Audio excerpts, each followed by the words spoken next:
우리가 화폐 수량 이론, 퀀터티 이퀘이션을 이용을 하면 물가 상승률과 통화량의 증가율, 그다음에 GDP 증가율 사이의 관계를 또 도출할 수 있습니다. 우리가 앞서 봤던 것은 물가 수준을 결정하는 것은 사실 통화량이다. 물론 이제 실질 GDP도 중요하고요.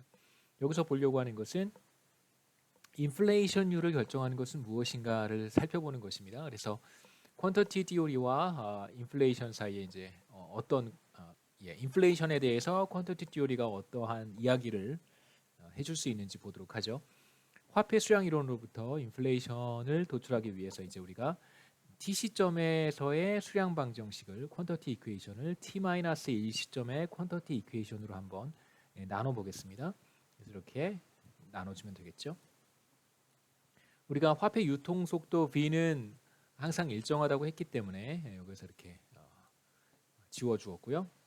그래서 우리가 얻은 첫 번째 표현이 이런 이 식입니다. 이제 양변에 자연호구를 취해보죠. 이렇게 양변에 자연호구를 취하면 우리가 P로 이루어진 텀과 Y로 이루어진 텀이 서로 이제 곱해져 있다는 걸 알 수 있어요. 그래서 자연호구를 취하면 로그의 첫 번째 텀 더하기 로그의 두 번째 텀 이렇게 덧셈으로 분리해낼 수 있습니다.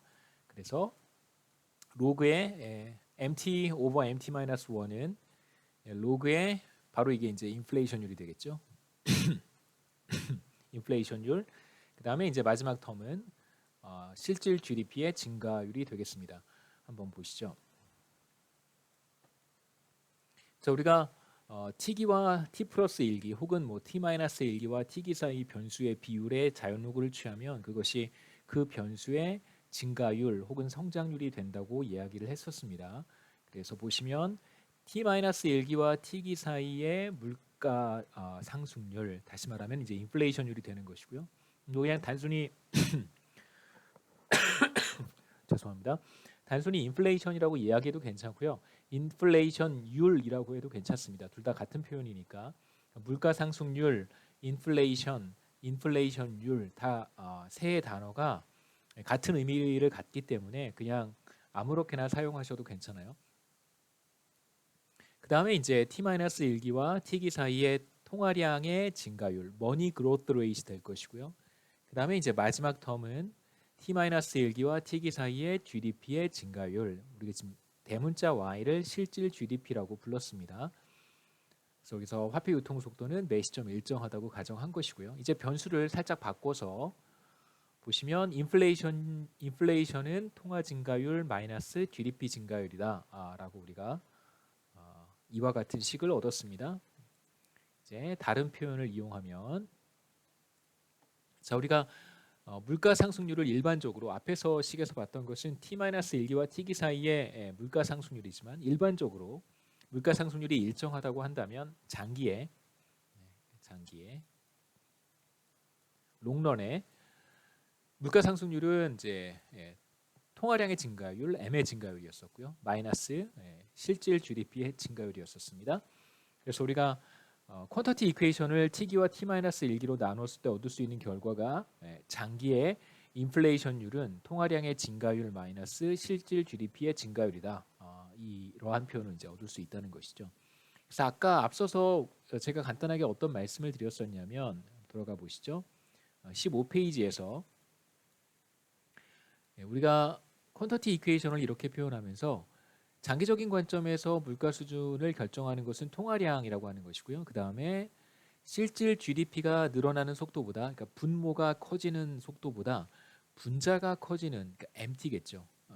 화폐 유통 속도 V는 일정한 값일 테니까 MT가 늘어나는 속도가 더 빠르다면 물가는 상승한다. 이렇게 이야기를 했었습니다. 자, 이걸 우리가 여기서 한 단계 더 나아가서 증가율로 표현한 식으로부터 얻을 수 있는 결론은 바로 인플레이션율이라고 하는 것은 장기에 인플레이션율을 결정하는 것은 통화량의 증가율과 경제 성장률 또는 GDP 증가율의 차이이다라고 얘기할 수 있습니다. 근데 GY라고 하는 것은 GDP 증가율이라고 하는 것은 우리가 솔로우 모형, 라모 모형에서 확인했던 것처럼 이것은 뭐 생산성 증가율이거나 혹은 뭐 자본 스탁의 증가율이거나 혹은 뭐 노동 증가율 우리가 그로스 어카운팅에서 살펴보았습니다. 실질 GDP의 증가율 혹은 성장률 GY라고 하는 것은 생산성과 생산 요소들의 증가율에 의해서 결정이 되고요. 경제 성장률이라고 하는 것은 다시 말하면 실질 GDP의 증가율이라고 하는 것은 장기에 생산성과 생산 요소들에 의해서 결정이 되기 때문에 통화량의 증가율과는 사실 아무 관련이 없습니다. 장기에. 네.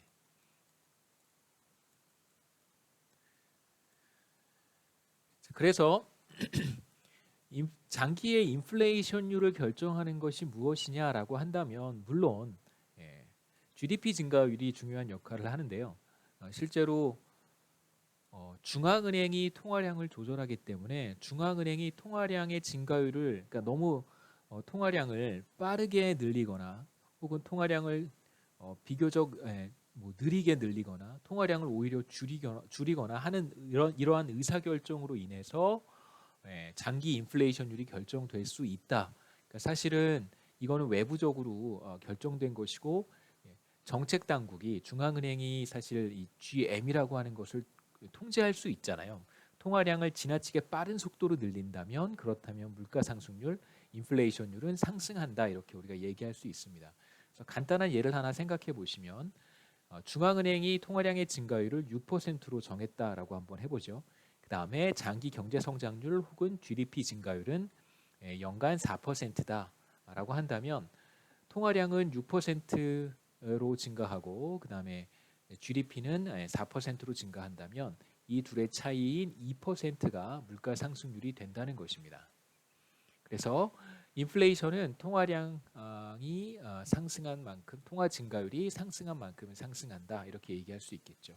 그러니까 이 말의 뜻은 사실 제가 이런 생각을 갖고 쓴 말입니다. 그러니까 GDP 증가율이라고 하는 것은 이제 외부적으로 그러니까 외생적으로 결정되는 거잖아요. 생산성이나 생산 요소들의 증가율에 의해서 결정되는 것이기 때문에 정책 당국이 GY라고 하는 것을 높이거나 떨어뜨리거나 이렇게 하기는 사실 어렵습니다. 물론 못하는 건 아니지만 사실 어렵고 중앙은행이 이제 통화량의 증가율을 높일 수 있는데 통화량의 증가율을 만약 1%포인트 높인다면 지금 요 앞에 예에서요 6%였던 통화량 증가율을 7%로 1%포인트 높인다면 그렇게 된다면 바로 인플레이션 레이트이 1%포인트 올라간 3%가 되겠죠.